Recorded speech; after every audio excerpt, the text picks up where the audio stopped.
AEW retires title, plus an ex-WWE name makes their AEW debut, and the AEW WrestleDream main event has been revealed. It's all in the Cultaholic wrestling news right now.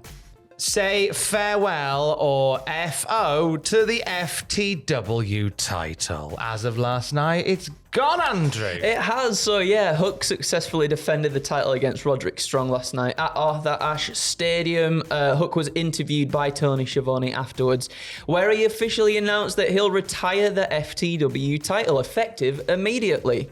Hook then presented the title to his dad. It was a really nice moment. Taz obviously on the commentary table, and it just brings a whole nice full circle moment as Taz was the one to introduce that title to the world. Yeah, and he got the belt back from his son. A lovely father, love a dirter son moment between those two.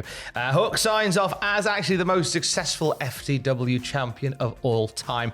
3 title reigns and more days as champion and more title defenses than any previous holder of that belt, including his dear old dad, who invented it. So that's the nice way to go. Yeah. I am delighted that the one thing, there's several criticisms I forever throw in the general direction of Tony Khan's face. And one of them is, why are there so many belts? Come on, who do you think you are? A sailor next?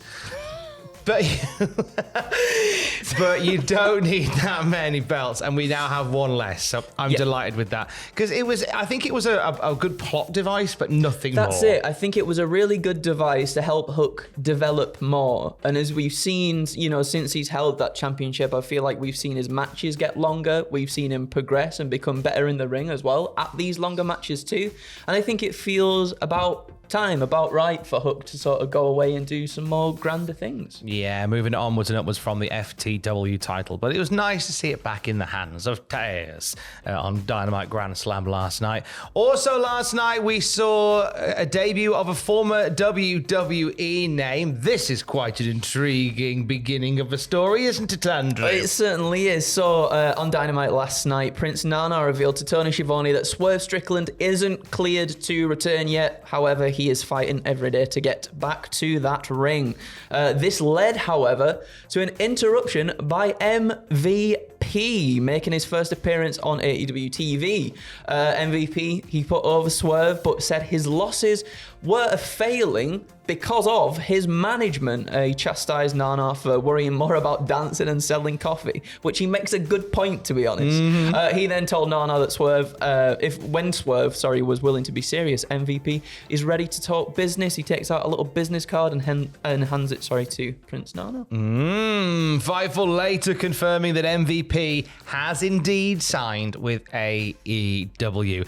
And it comes after reports that Tony Khan was possibly looking to bring in the Hurt Syndicate, formerly known as the Hurt Business, as part of AEW. That sort of begins that potential journey there. Excited. I think that could be very, very cool to be part of that as well, and to have MVP there, because sometimes I love Prince Nana, don't get me wrong, I think he's brilliant, but sometimes when Swerve was being a little more sort of serious and a little more sinister in the things that he was doing, I always felt it was such a strange juxtaposition to have Nana there lobbing his coffee, doing his little dances and stuff. And there's nothing against Prince Nana, because I think he's phenomenal, but I think character-wise maybe it didn't quite fit sometimes. Could say he's phenomenal. That's very, very good. He's on one today. Maybe we get some sort of power struggle here. Maybe we have Prince Nana looking to retain the services of Swerve, but MVP going, look, come with me, I'll get you back, I'll get you gold again, and then come join these boys. And maybe he brings out Bobby Lashley and Shelton Benjamin, and we get a part of the Hurt Syndicate there. And then it's the struggle between, do I go with the guy who brought me to the dance? Do I go with this new guy with a bigger opportunity? The MVP, ironically, whose character was based on somebody coming in after, I think that initial WWE debut came with him being like a highly sought after sports star. Yes. And there was a big press conference to announce that he joined and stuff like that. So the wonderful irony being that like now he plays this role where he is the agent trying to buy the sports star. I like it. I think that works really well. It's a nice story there to be told. The story of Nigel McGuinness and Bryan Danielson reached its crescendo yesterday. Nigel calling out Bryan for Arthur Ashe Stadium for Grand Slam when it looked like Bryan wasn't going to be there. Of course, Bryan was there. And they had a banger of a wrestling match that ended by submission with Bryan Danielson tapping out Nigel McGuinness. And it looked as if Nigel McGuinness said thank you as he tapped out. Yes, commentary were also saying, I think Jim Ross was like, did he just say thank you? And then the others were like, yeah, I think he did. So what a nice moment for them to have together. Like, I really enjoyed the match. I thought it was a little slow pace at the start, but I think that sort of, I like it when sometimes wrestling does that to then build to like the bigger moments further down the line of said match. And it must have just felt so cathartic for Nigel McGuinness and Danielson as well, to be honest, after not having a singles match for Nigel for 13 years. He looks tremendous in this. Like, his just physically, he looks amazing. I thought he was great in the ring. Obviously, sometimes there's going to be slowdown because people get older, don't they? And he's not been in a singles match for 13 years. But to say that, I think he looks brilliant. I thought he looked really good, so I enjoyed this a lot. What about you? Time is a bar steward, isn't it? It is. Time is a bar steward, but they roll back the years on this one. I really enjoyed the sentimentality of what this was. Nigel and Bryan, one more time, sort of tying a lovely bow in this lovely wrestling gift that they've given us. I think he said thank you at the end. He might have said F you. I kind of feel like Nigel would be the sort of one to kind of, I want to keep this story going, and maybe just say F you as he taps him out. Give me another match, Bryan. Like, let's do it all again. They could do. They might do. Yeah. But I enjoy that. But Bryan, I think, has got enough irons in the fire at the moment because not only was the call out from Nigel McGuinness on his mind, but obviously we saw Christian Cage make an appearance as well. And then we come to the match between Jon Moxley and Darby Allin, which happened last night as well. It did, yeah. So obviously this was for the shot at Bryan Danielson's championship. Moxley defeated Darby Allin, and in doing so, obviously took his AEW title match opportunity. After Moxley got the win, however, Danielson appeared and choked out Mox with a tie, and Justin Roberts was having flashbacks right now. And then during the post-match incident, it was confirmed that Moxley's challenge for Bryan Danielson's AEW title will take place at Wrestle Dream on Saturday, October 12th. So not too long to wait for that one. That is going to be a banger as well. I wonder whether they will whether this is... It feels like they're speedrunning this title run of Bryan Danielson. I think I said this to you last week.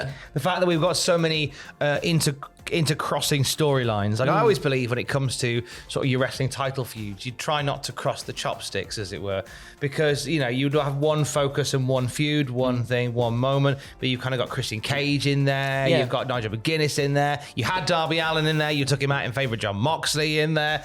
And it feels like, and Bryan has said as well that he's looking to get surgery sooner rather than later. Yes. Yeah. Don't feel like he's going to be champ for a while, for long. I don't know. Maybe they can swerve us on it. Maybe that's the whole thing. Not Swerve Strickland. Swerve back. There we go. No, I'm just trying to say, as in, you know what I mean. I know what I mean. Maybe they're planting so many different seeds to make us sort of doubt that he could retain at Wrestle Dream, which is obviously, that's an option that could happen. But I'm excited. I like where it's going. It does feel sort of too soon for Moxley to come back and maybe lose, but I guess losing to Bryan Danielson is not a bad thing at all, is it? It's not. Is it? He's one of these. He's the best in the world. What he does, it's not a bad thing to lose to him at all. Lots of moving parts heading into Wrestle Dream, which is coming up in a couple of weeks' time. The Vince McMahon Netflix documentary dropped yesterday. Mr. McMahon is out worldwide now. Myself and Jack the Jobber sat and watched it, and our findings you can find on our channel right now. We talked about an hour in the end and dissected the 6+ hours of the whole story. And there's a lot of stuff in there that I think a lot of wrestling fans know. I don't know how much of it you've been managed to catch yet. Well, I think you and Jack did a really good job because obviously, you sort of go over the sort of episode by episode, you give a bit of a rundown, but then you take the sort of morsels that maybe we didn't have previously that we've not heard before, or the ones that we have heard, and obviously this docuseries has added quite a bit more context to it, and you and Jack do a phenomenal job of breaking it all down, telling us all the stuff that's going on in that. And you do a phenomenal job of just editing it, because we just chucked an hour video at you and went, can you sort that for us, Andrew? I know it's home time, but can you sort that for us? That's fine. We're very grateful, very grateful. It's all the love in the room. You can watch that video right now. It's on our channel. And for the latest wrestling news at any time, you can check out cultaholic.com. Kiss, kiss. I love you. Bye.